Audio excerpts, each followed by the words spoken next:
मित्रों, मैं शशि भूषण मिश्रा आप लोगों के पसंदीदा चैनल एकलव्य एकेडमी में हार्दिक स्वागत करता हूं।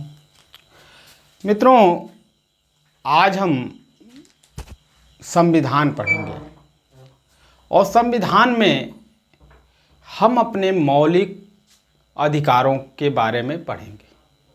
Fundamental right.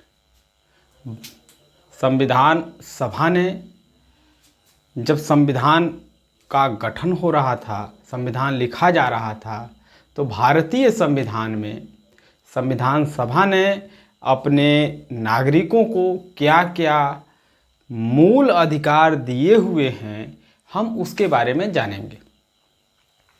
सबसे पहले तो हम मौलिक अधिकार को जानेंगे। मौलिक अधिकार होता क्या है? मौलिक फंडामेंटल राइट। देखिए, सबसे पहले हम मौलिक अधिकार जानेंगे।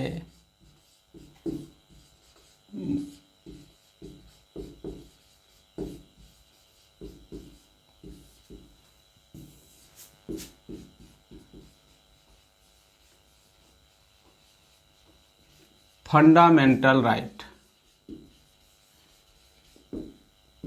ये मौलिक अधिकार होते क्या हैं? देखिए, संविधान में जनता को प्रदत्त वे अधिकार जिससे उसके हितों की रक्षा की जाती है। संविधान सभा ने संविधान में जो मूल अधिकार दिए हैं, तो मौलिक अधिकार को उन्होंने परिभाषित किस तरीके से किया कि जो भी संविधान में हमारे ऐसे नियम या ऐसे अधिकार जो जनता को दिए गए हैं जिससे उनके हितों की रक्षा की जा सकती है, वे मौलिक अधिकार के अंतर्गत आते हैं। हमारे जो मौलिक अधिकार होते हैं वह अनुच्छेद, देखिए भाग 3 संविधान के भाग 3 में, ठीक, संविधान के भाग 3 में और अनुच्छेद 12 से 35 के बीच में आता है। 12 से 35 का जो है, यह हमारा अनुच्छेद 12 से 35 फंडामेंटल राइट यानी कि मौलिक अधिकार, और मौलिक अधिकार जो होता है वह भाग 3 में आता है। अब देखिए, ये 12 से 35 को हम मैग्ना कार्टा भी बोलते हैं। मैग्ना कार्टा, मैग्ना कार्टा क्यों बोलते हैं? प्रश्न आता है कि भारतीय संविधान के किस भाग को मैग्ना कार्टा कहते हैं?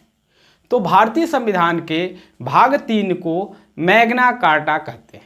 मैग्ना कार्टा ब्रिटेन की भाषा है, ब्रिटेन से इसकी उत्पत्ति हुई है। और ब्रिटेन से इसकी उत्पत्ति कैसे हुई?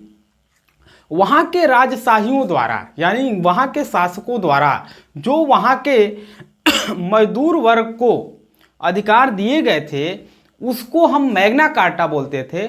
और उसी मैग्ना कार्टा को हम भारतीय संविधान के अंतर्गत भी बोलते हैं, यानी हमारा जो 12 से 35 है अनुच्छेद, उसे मैग्ना कार्टा यानी कि भाग 3, संविधान के भाग 3 को मैग्ना कार्टा से भी संबंधित हमारा एक प्रश्न उठता है, हमने आपको बताया। अब देखिए, हमारा जो अधिकार, अब इस तरीके से अगर कहा जाए तो जो अधिकार से संबंधित हमारे जितने भी राइट होंगे, जो हमारे कर्तव्य अधिकार होंगे, वो हमारे भाग 3 में आएंगे। अब देखिए, हम कहें मौलिक अधिकार तो हो गया। अब मौलिक अधिकार भारतीय संविधान में कितने हैं? भारतीय संविधान में यदि हम देखा जाए तो मौलिक अधिकार वर्तमान में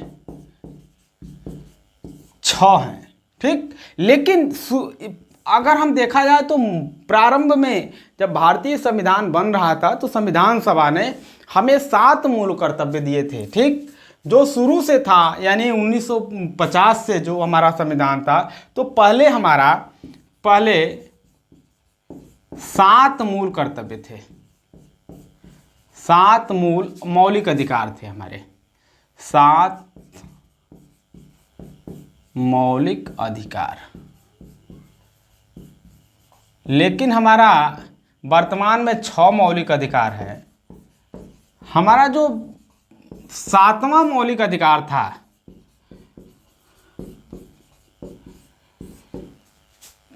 पहले हमारे 7 मौलिक अधिकार थे, इस समय हमारे पास 6 मौलिक अधिकार हैं। ये जो हमारे 7 मौलिक अधिकार में एक जो 7वां मौलिक अधिकार संपत्ति का जो मौलिक अधिकार था, उसे 44वें संविधान संशोधन के द्वारा 44वें संविधान संशोधन के द्वारा यहाँ से एक उठा करके 44वें संविधान संशोधन के द्वारा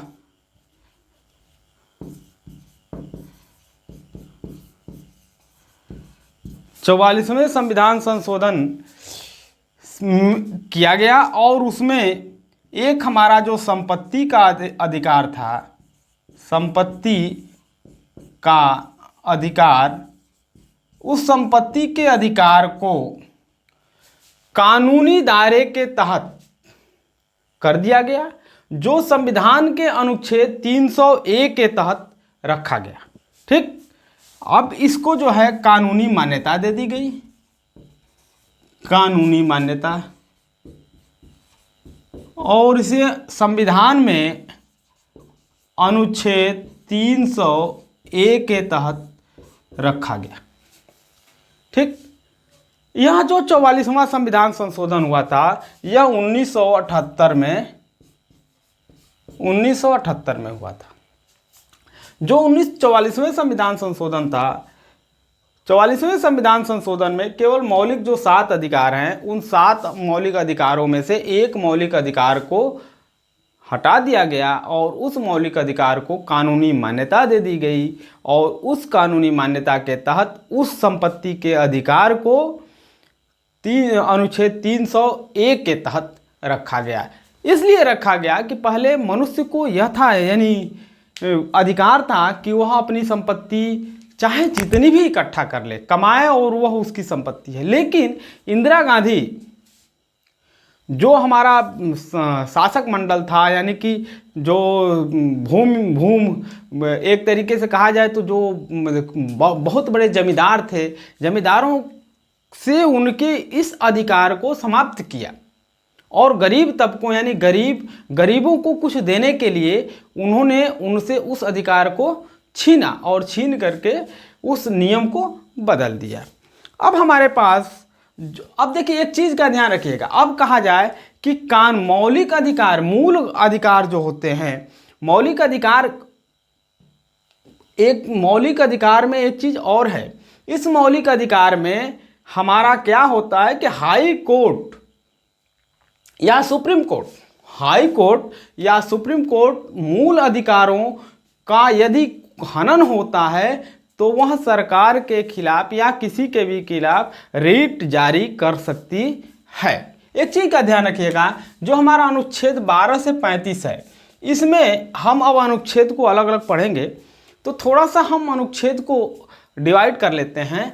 हमारा जो अनुच्छेद 12 होता है, अनुच्छेद 12, यह अनुच्छेद राज्य शब्द को परिभाषित करता है। राज्य शब्द का मतलब ये नहीं, और अनुच्छेद 13 हम दोनों को लिख लेते हैं, उसके बाद आपको बताते हैं। अनुच्छेद 13, अनुच्छेद 12 राज्य शब्द को परिभाषित करता है। राज्य शब्द का मतलब ये नहीं कि उत्तर प्रदेश एक राज्य है, यह मतलब नहीं होता है। राज्य शब्द का मतलब होता है कि जो भी हमारे सरकारी संस्था है, ठीक, जो भी हमारी सरकारी संस्था है या सरकार द्वारा जो भी पोषित संस्था है या सरकार से जो भी सहायता प्राप्त सहयोगी संस्था है, वह राज्य शब्द के अंतर्गत आता है। अब अनुच्छेद 13 को, यह तो राज्य शब्द को परिभाषित कर दिया, हमने आपको बता दिया, और राज्य शब्द का मतलब हमने आपको बताया। राज्य शब्द का मतलब सरकारी संस्था से है या सरकार द्वारा सहायता प्राप्त कोई भी ऐसी संस्था जो सरकार से सहायता प्राप्त हो। अभी पिछले 2-3 सालों पहले बीसीसीआई को भी सुप्रीम कोर्ट ने माना कि आप भी सरकार से सहायता प्राप्त करते हो, इसीलिए आप भी आरटीआई के दायरे में हो और आपका भी यह अधिकार बनता है कि यह आप आरटीआई के तहत आप अपनी सूचना सार्वजनिक करें। यह भी अनुच्छेद 12 के तहत ही कहा गया था। अनुच्छेद 12 के तहत ही बीसीसीआई वाला मैटर था। ठीक, अब देखिए अनुच्छेद 13। अनुच्छेद 13 कहता है न्यायपालिका, जो हमारे अभी हमने आपको बताया कि मौलिक अधिकार का यदि हनन होता है तो सुप्रीम कोर्ट और हाई कोर्ट रीट दाखिल करे, लेकिन किस अनुच्छेद के तहत? वह वही अनुच्छेद 13 है। अनुच्छेद 13 के तहत न्यायपालिका को उस समय अधिकार है अनुच्छेद 13 में कि यदि आपके मौलिक अधिकारों का हनन होता है तो वह रीट जारी कर सकता है। यह अनुच्छेद 13 के तहत है। न्यायपालिका को रीट जारी करने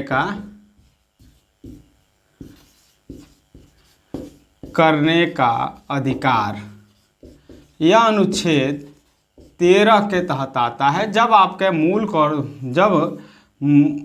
मूल अधिकारों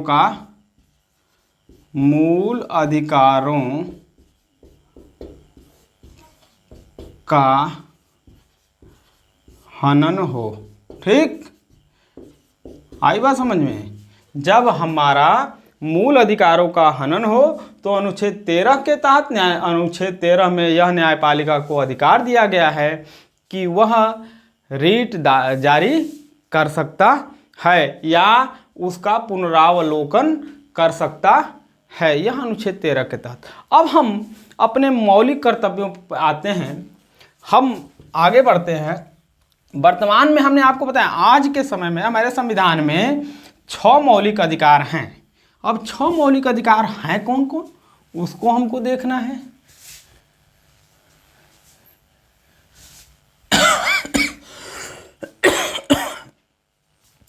अब इस समय हमारे पास 6 मौलिक अधिकार हैं। ठीक, अब 6 मौलिक अधिकार हैं संविधान में। इसमें पहला क्या है? पहला है समता या समानता का अधिकार। समता या समानता का अधिकार। 6 मौलिक अधिकार हैं। ये अनुच्छेद किस किस के तहत हैं? अनुच्छेद 14 से 35, यानी अगर हम इसको 12 से 35 लिखे तो कोई दिक्कत नहीं है। यह समता या समानता का अधिकार जो है अनुच्छेद 14 से लेकर के अनुच्छेद 18 तक है। ठीक, अनुच्छेद 14 से अनुच्छेद 18 तक है। दूसरा है स्वतंत्रता का अधिकार। स्वतंत्रता का अधिकार, यह स्वतंत्रता का अधिकार अनुच्छेद 18 से लेकर के अनुच्छेद 22 तक है। ठीक, यह अनुच्छेद 18 से 22 तक। ठीक, अब आपका तीसरा है शोषण के विरुद्ध, यानी यदि किसी का उत्पीड़न हो तो उस समय उसका आवाज उठाने का भी अधिकार है, यानी शोषण के विरुद्ध अधिकार। शोषण के विरुद्ध ये हमारा है अनुच्छेद 23 से लेकर के 24 तक। अनुच्छेद 23 से लेकर के 24 तक। ठीक, 23 और 24 इसमें शोषण के विरुद्ध जो अधिकार दिए हुए हैं वो है हमारा। अब हमारा चौथा है धार्मिक स्वतंत्रता का अधिकार। धार्मिक स्वतंत्रता का अधिकार।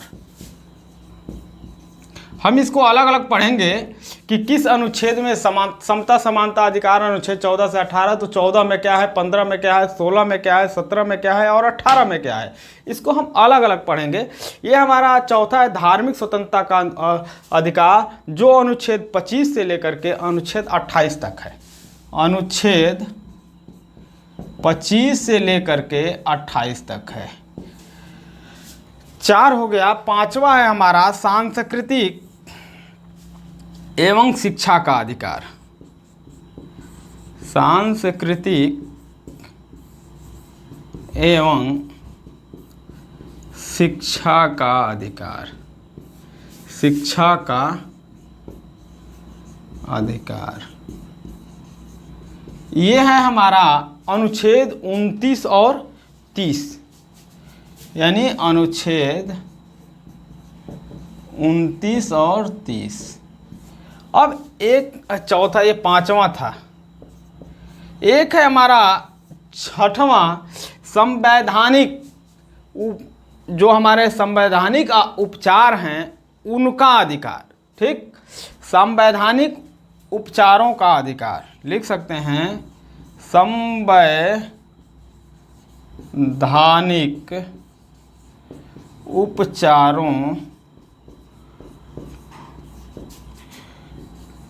का अधिकार। ये है हमारा अनुच्छेद 31 से लेकर अनुच्छेद 32 में केवल। ठीक, ये अनुच्छेद 32 में।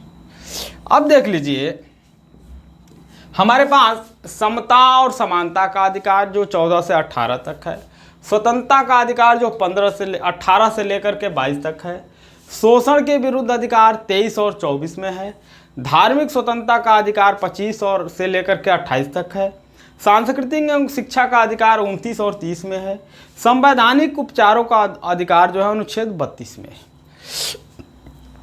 अब हम, ये तो हमारा अलग अलग था, ये हमारे 6 मौलिक अधिकार संविधान में दिए हुए हैं।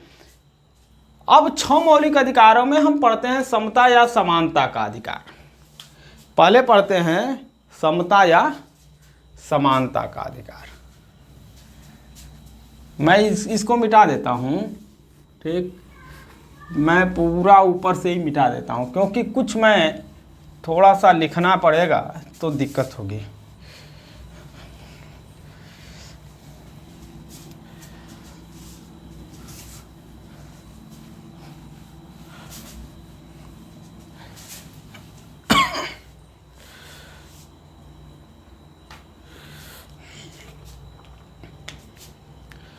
हमारे पास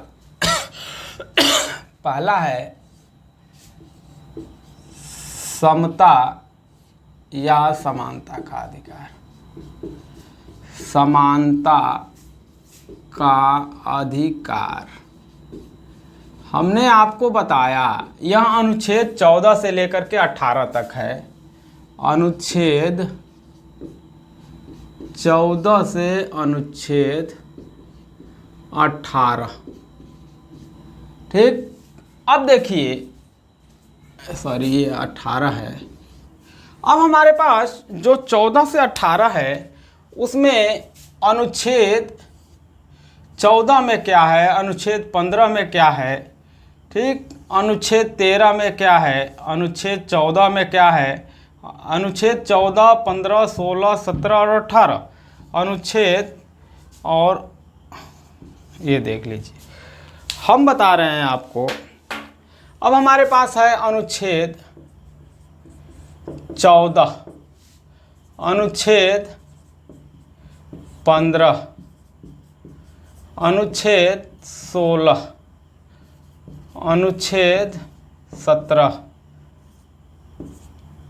और अनुच्छेद 18। इसको अलग अलग पढ़ते हैं। देखिए अनुच्छेद 14, अनुच्छेद 14 में है क्या, विधि के समक्ष समानता का अधिकार। विधि के समक्ष यानी न्यायपालिका के समक्ष, यानी कानून के सामने सारे लोग बराबर हैं। विधि के समक्ष, विधि के समक्ष समानता का अधिकार, यह है हमारा अनुच्छेद 14। कह रहा है विधि के समक्ष समानता, यानी कानून के सामने सारे लोगों को बराबर का अधिकार दिया गया है, चाहे वह कितना भी बड़ा आदमी हो तो भी कानून उसके ऊपर वही काम करेगा जो कानून, यदि किसी ने किसी का मर्डर किया है और उसको 307 के तहत फांसी की सज़ा होनी है, तो चाहे वह गरीब हो या चाहे वह अमीर हो, उसको 307 के तहत ही फांसी दी जाएगी या 302 के तहत ही फांसी दी जाएगी। ठीक, तो ये तो हमारा कानून के समक्ष यानी न्याय के सामने हमारा समानता का अधिकार रहा। दूसरा है अनुच्छेद 15। अनुच्छेद 15 कहता है धर्म, जाति, लिंग, जन्म स्थान के आधार पर विभेद नहीं किया जा सकता, उसमें भी समानता का अधिकार है। धर्म लिख सकते हैं आप, धर्म, जाति, लिंग, जन्म स्थान के आधार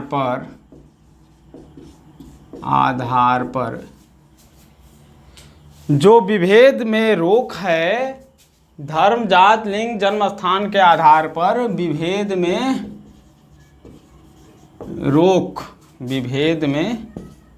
रोक, यानी आप किसी भी जाति के हो, किसी भी धर्म के हो, किसी भी संप्रदाय से हो, आपने भारत के किसी भी कोने में जन्म लिया है, चाहे आप उत्तर प्रदेश में लिए हो चाहे आप कर्नाटक में, आपके ऊपर सारा का सारा कानून एक ही लागू होगा। अलग अलग कानून, भारत सरकार का अलग अलग कानून लागू नहीं होगा। तो अनुच्छेद 16 कहता है लोक नियोजन में अवसर की समानता का अधिकार।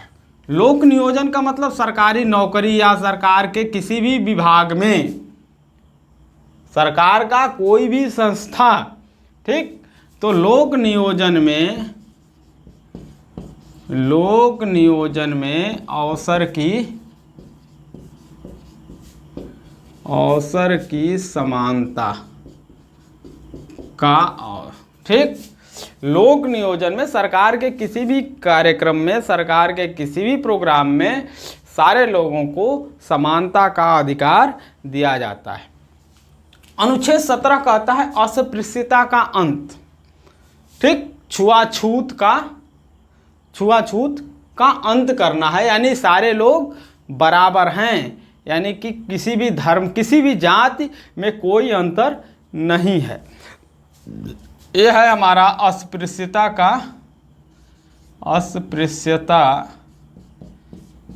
का अंत। और अनुच्छेद 18 उपाधियों का अंत। उपाधियों का अंत, ठीक, ये है हमारा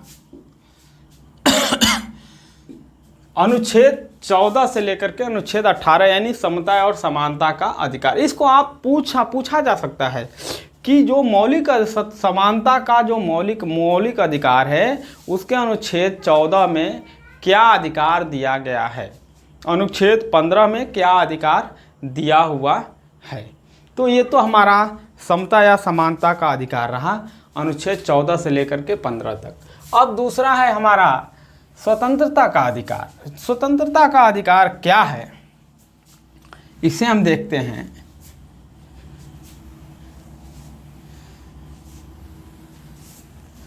दूसरा है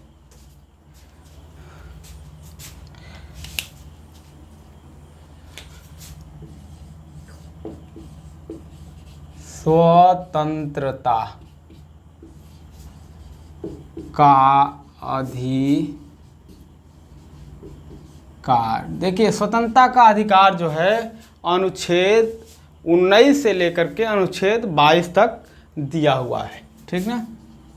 अनुच्छेद 19 से लेकर के 22 तक है स्वतंत्रता का अधिकार। अब देखिए, इसमें स्वतंत्रता के अधिकार में हमारे पास अनुच्छेद 19 और अनुच्छेद 22। अब अनुच्छेद 22 में क्या दिया हुआ है, अनुच्छेद 19 में क्या दिया हुआ है, इसको हमको देखना है, ठीक। अनुच्छेद 19 हमारा अभिव्यक्ति की आज़ादी, ठीक, बोलने की आज़ादी, अपनी जो पर्सनालिटी डेवलप करने की आज़ादी। यह है हमारा अनुच्छेद 19। अनुच्छेद कहता है, अनुच्छेद 19, अभिव्यक्ति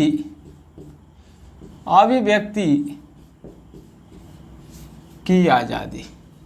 अब अभिव्यक्ति की आज़ादी में आपके जो संविधान है, इस अनुच्छेद 19 में हमारे जो टॉपिक डिवाइड किया है उसको 6 पार्ट में डिवाइड किया है। उसने 6 पार्ट में डिवाइड किया, यानी बोल आप रहे हैं तो किस तरीके से। अभिव्यक्ति आपकी करने की आज़ादी है, तो सबसे पहला क्या है? बोलने की आज़ादी है। ठीक, बोलने की आज़ादी है। ठीक, बोलने की आज़ादी के बाद दूसरा कहता है कि आप जो है शांतिपूर्ण रूप से एकत्र हो सकते हैं। ठीक, शांतिपूर्ण रूप से, शांति, शोर नहीं करना, शांतिपूर्ण रूप से एकत्र होने की आज़ादी, एकत्र होने की आज़ादी। अब अगला कहता है तीसरा, आप कोई भी सभा कर सकते हैं, ठीक, या समूह बना सकते हैं। सभा या समूह करने की आज़ादी, सभा या समूह बनाने की आज़ादी।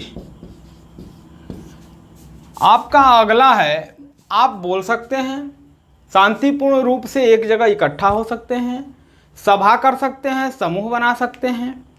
आप जो है भारत के किसी भी कोने में आ जा सकते हैं।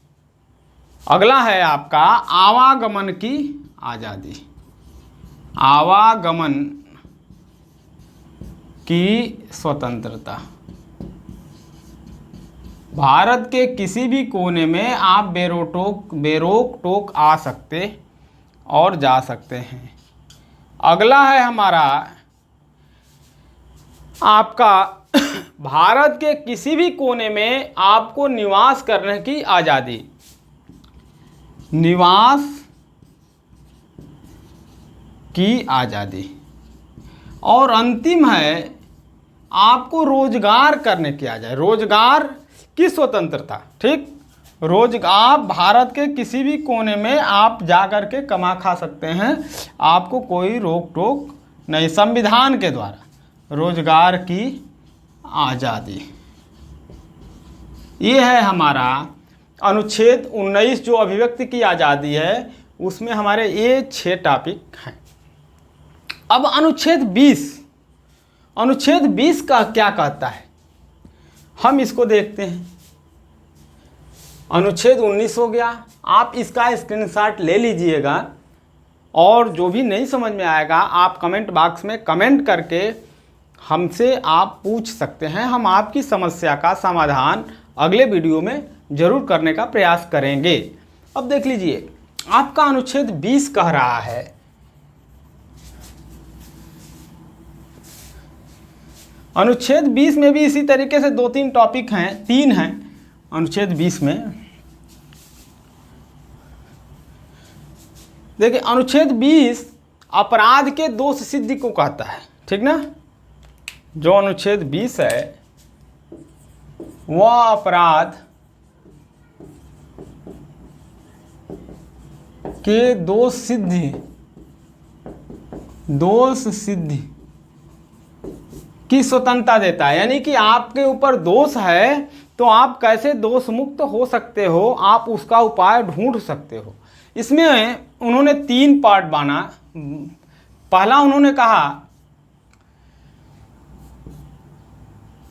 अनुच्छेद 20 में 3 पॉइंट बनाया गया कि अगर आपके ऊपर कोई अपराध हो रहा है, मान लीजिए कि आप 2014 में किसी का मर्डर किए और आपको 2020 में यदि सज़ा हो रहा है, तो आप जिस समय मर्डर किए हैं, जिस समय आपने अपराध किया है, उसी समय के कानून के अंतर्गत आपको सज़ा मिलेगी। यदि कानून में बदलाव कर दिया गया है और उस समय कानून था कि आपको सज़ा होनी है, तो आपको सज़ा होगी। यदि 4 साल का है तो 4 साल की सज़ा होगी। और यदि बाद में 2020 में कानून में संशोधन कर दिया गया कि आप उस समय जो है आपको जो आपने 6 साल की सज़ा थी और इस समय 6 महीने की हो गई, तो ऐसा नहीं कि आपको 2020 के आधार पर सज़ा दे दी जाएगी। आपने जिस समय मर्डर किया, जिस समय आपने सज़ा अपराध किया, उस कानून के तहत आपको सज़ा मिलेगी। यदि उस समय 2 महीने था और आज 2 साल हो गया तो भी आपको 2 महीने की ही सज़ा मिलेगी, न कि 2 साल की सज़ा। यानी अपराध के समय, आप ध्यान रखिएगा, अपराध के जो समय है उस अपराध के समय के आधार पर सज़ा का प्रावधान है। ठीक, अपराध के समय के आधार पर सजा का प्रावधान, ध्यान रखिएगा। अपराध के समय यानी उस समय के आधार पर ही आपका सजा होगा।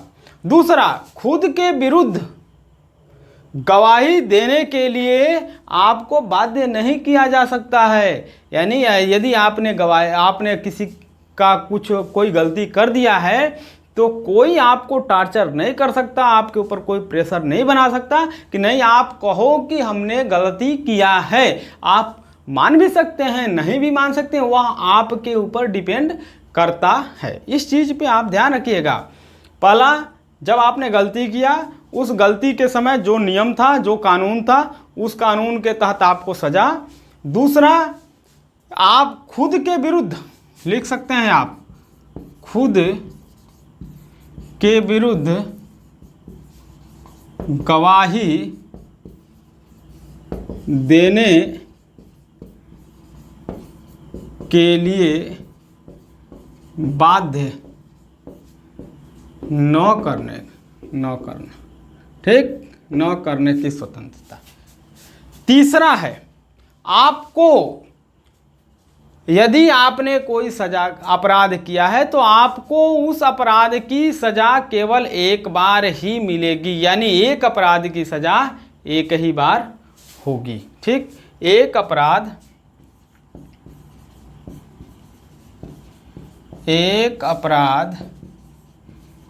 के लिए एक सजा का प्रावधान।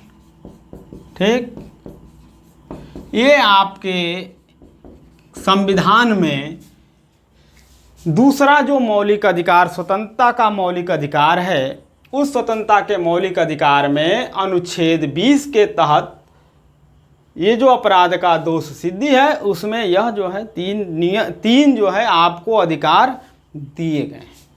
अब अनुच्छेद 21 में क्या है? अनुच्छेद 21 भारतीय संविधान का यदि कोई हमसे पूछे तो मैं यही कहूँगा कि अनुच्छेद 21 भारतीय संविधान का सबसे महत्वपूर्ण अनुच्छेद है। क्यों?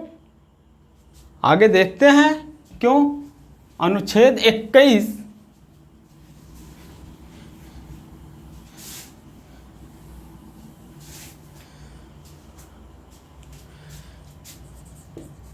देखिए, अनुच्छेद 21 जो है इसको बोलते हैं प्राण एवं दैहिक स्वतंत्रता। प्राण एवं दैहिक स्वतंत्रता यानी प्राण एवं दैहिक स्वतंत्र, इसे जीवन का अधिकार भी कहते हैं। ठीक, इसे जो है जीवन का स्वतंत्रता, इसे हम जीवन का अधिकार भी कहते हैं। ये अनुच्छेद 21 समय समय पर हाई कोर्ट और सुप्रीम कोर्ट ने इसकी बहुत विस्तृत व्याख्या की है और विस्तृत व्याख्या करके उन्होंने समय समय पर हमारे मौलिक अधिकारों को थोड़ा सा अनुच्छेद 21 में विस्तृत भी किया है। जैसे यदि सरकार कहे हमारे पास अकाल हो गया, सरकार कहे कि नहीं अकाल के तहत किसी की मृत्यु होगी, नहीं, पानी पीने का भी अधिकार हमारा मौलिक अधिकार है, भोजन करने का अधिकार हमारा मौलिक अधिकार है। अभी जब हमारे जो मोबाइल फ़ोन्स के तहत जो हमारे डाटा लीक हो रहे थे, तो सुप्रीम कोर्ट ने इसके ऊपर बहुत विस्तृत व्याख्या की थी और उन्होंने कहा था कि हमारी निजता का उल्लंघन भी मौलिक अधिकार के तहत आता है, यानी हम अपनी निजता का निजता, भारतीय जनता के निजता की जो है अधिकार की रक्षा करना भारतीय सरकार का दायित्व है। या यह भारतीय संविधान के अंतर्गत अनुच्छेद 21 में दिया हुआ नियम है। यह जो है अनुच्छेद 21 हमारा बहुत ही इम्पोर्टेंट, बहुत ही महत्वपूर्ण है। ये हमारा प्राण एवं दैहिक स्वतंत्रता यानी जीवन का अधिकार है। अब देखिए अनुच्छेद 21 में 21 तो ये हो गया। अब अनुच्छेद 21A में, अनुच्छेद 21A ये हमारा संविधान संशोधन किया गया 86वां, ठीक, 86वां संविधान संशोधन करके 86वां 86वां संविधान संशोधन सन 2002 में किया गया और सन 2002 में करके इसमें जोड़ा गया एक मौलिक अधिकार जोड़ दिया गया। और वह मौलिक अधिकार क्या था? हमारे जो बालक हैं यानी 6 से लेकर के 14 वर्ष तक के बच्चों, अब तो नया नियम आ गया NEP, अभी ये संविधान के अंतर्गत उसका संशोधन नहीं हुआ है। जब संविधान में संशोधन होगा तो वह नियम आएगा अनुच्छेद 21A में। अब चाहे पार्ट 1 जोड़ा, पार्ट 2 जोड़े, क्या जोड़ेगा वो तो सरकार का अपना विषय है। फिलहाल अभी जो नियम है हम उसको पढ़ रहे हैं। अनुच्छेद 21A जो 86वां संविधान संशोधन सन 2002 में हुआ था, वह नियम था कि 6 से लेकर के 14 वर्ष तक के बच्चों को अनिवार्य शिक्षा का अधिकार, ठीक, अनिवार्य शिक्षा का अधिकार, ये हमारा अनुच्छेद 21A में रखा गया। अब हमारे पास अनुच्छेद 22 आ रहा है। अभी हमारा स्वतंत्रता के अधिकार में अनुच्छेद 19, 20 और 21A हमने पढ़ा। अनुच्छेद 22 क्या है?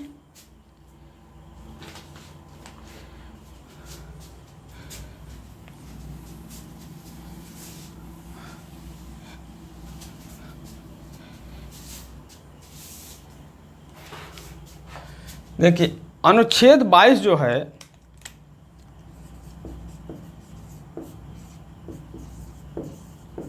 ये अनुच्छेद 22 जो है गिरफ्तारी के संबंध में संरक्षण की बात कर रहा है। गिरफ्तारी, यदि आपको कोई गिरफ्तार कर रहा है तो आप किस तरीके से कोई सज़ा हो गया आपको, और सज़ा होने के बाद आपको जो है कोई गिरफ्तार करने आ गया, पुलिस प्रशासन गिरफ्तार करने आ गई, तो आप उससे बचाव कैसे करेंगे? ये अनुच्छेद जो है 22 में कह रहा है। अनुच्छेद 22 गिरफ्तारी के संबंध में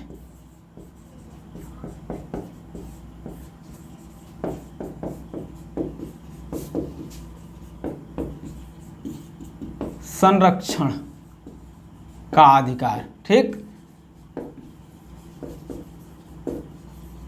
ये है हमारा अनुच्छेद 22। अनुच्छेद 22 में गिरफ्तारी, इसमें भी जो है हमारे पास 3-4 पॉइंट दिया हुआ है।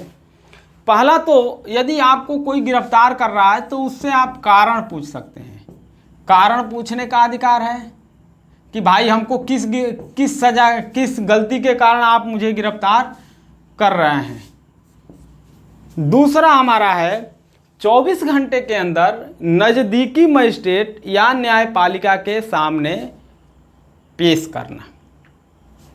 सजा याफ्ता मुजरिम को या जिसे गिरफ्तार किए हैं उसे 24 घंटे के अंदर जो नज़दीकी मजिस्ट्रेट है उसके सामने उसे पेश किया जाए। एक चीज़ का ध्यान रखिएगा, उसमें आवागमन का समय नहीं जोड़ा जाता, यह ध्यान रहे। तीसरा है इसमें कि आपको कानूनी सलाह लेने की पूरी आज़ादी है, यानी आप अपने मनपसंद अच्छे से अच्छे वकील या जिससे भी आप चाहें जो आपका बचाव अच्छे तरीके से कर सकता है, आप उससे राय ले सकते हैं, यानी मनपसंद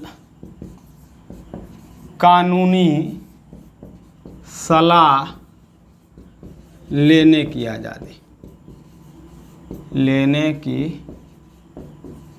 ये है आपका संविधान में मौलिक अधिकार, जो हमारे दूसरा अधिकार है। अब हमारा तीसरा अधिकार है शोषण के विरुद्ध, जो अनुच्छेद 23 और 24 में आता है।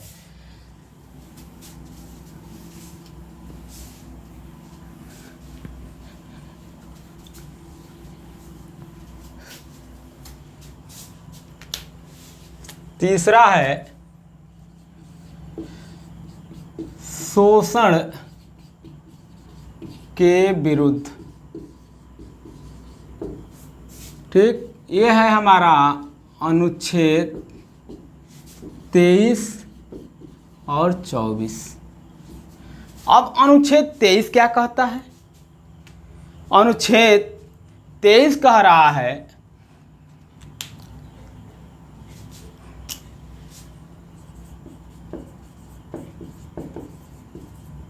अनुच्छेद 23 जो है कहता है कि बंधुआ मजदूरी आप नहीं करा सकते, आप मानव बालात मजदूरी नहीं करा सकते, मानव का व्यापार नहीं कर सकते।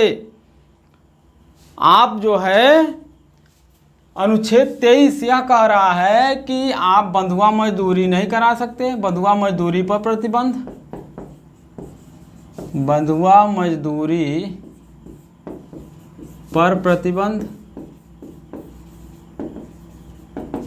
ठीक। आप निरर्थक श्रम नहीं करा सकते, ठीक, बालात श्रम, बालात श्रम, ठीक, ये चीज़ आप नहीं करा सकते, इस पे प्रतिबंध है, ठीक, बालात श्रम पर भी प्रतिबंध, ये अनुच्छेद 23 कह रहा है। अब अनुच्छेद 24, अनुच्छेद 24 बहुत ही इंपॉर्टेंट है। अनुच्छेद 24 ये जो है बाल श्रम पे रोक है, ठीक। 14 वर्ष से कम उम्र के बच्चों को किसी भी जगह, किसी भी कंपनी में, किसी भी संस्था में, किसी भी, या सरकारी हो या प्राइवेट हो, कहीं पे भी बाल श्रम आप नहीं करा सकते। यानी आप लिख सकते हैं 14 वर्ष से कम उम्र के बच्चों से मजदूरी पर प्रतिबंध। ये है आपका शोषण के विरुद्ध, ठीक, जो हमारा स्वतंत्रता का अधिकार है वह अनुच्छेद 23 और अनुच्छेद 24 में आता है। अब हमारे पास आगे अभी आपके पास 6 मौलिक अधिकार हैं। आज हम बस इतना ही,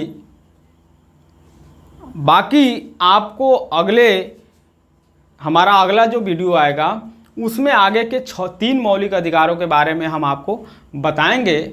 और हम आपसे यह निवेदन जरूर करेंगे कि मित्रों, आप अधिक से अधिक हमारे वीडियो को लाइक करें, शेयर करें।